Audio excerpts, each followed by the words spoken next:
Hi, I'm Mikey Dredd from Bowling Science, and today we're going to talk a little bit about your axis tilt and how to pick the right layout for you. You've gone to your local pro shop and had your axis point measured, and you've found your tilt using the chart seen here. If your tilt's between 13 and 20, you can use all of Radical's recommended layouts. Now what do? The question is, which layouts are right for you? We're going to talk a little bit about the layouts that work best for high tilt players and low tilt players, starting with symmetrical layouts. Radical has 4 recommended layouts for symmetrical bowling balls, shown here. We have layouts that result in maximum flip motion, the most versatile motion, a smoother motion, and a smaller hook motion.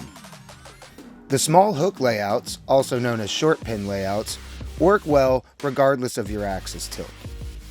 For you, the high track or low tilt player, you will be looking at using layouts A and B most often, as they will give you the axis tilt and rotation retention down lane that you need.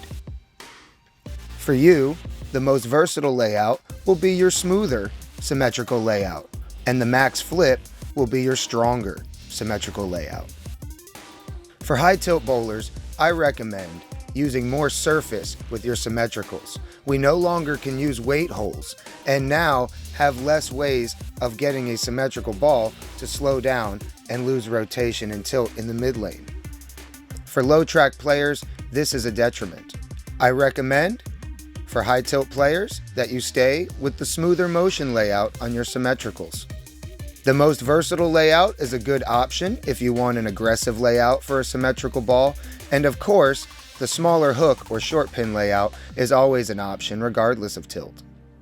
Moving over to asyms, where we have full control using our layouts. The asymmetrical drilling chart, shown here, has 5 layouts. Again, you see a smaller hook layout, also known as a short pin layout, at the bottom of this chart.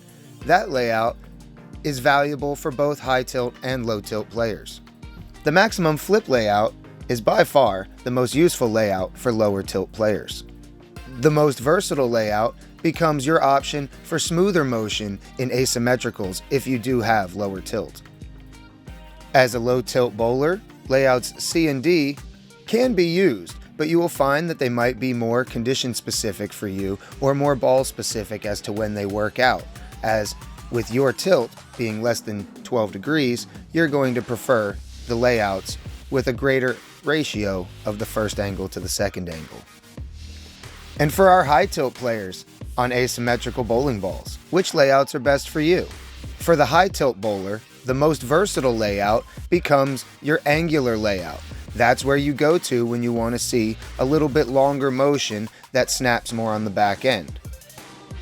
Also, the smoother motion and mid-lane hook layouts will be extremely useful for the high tilt, high rotation bowler. Both of them smooth out the motion of an asymmetrical bowling ball and allow the tilt and rotation to decrease at a faster rate going through the mid lane. All of these layouts are based on a horizontal axis coordinate of 5 inches. If your axis point is less than 5 inches, then the front angle of your asymmetrical layouts will be adjusted slightly. Also, if your axis point is longer than 5 inches, that angle might become a little bit larger to account for that on your asymmetrical drillings. Thank you for tuning in today with me, Mikey Dredd from Bowling Science, and I want to thank Jim, Phil, and Mo over at Radical for letting me share with you my insight on axis tilt and how it pertains to layouts on your bowling balls. If you have any questions or want to learn more, go check out Radical Bowling Technologies or Bowling Science. Have a great day.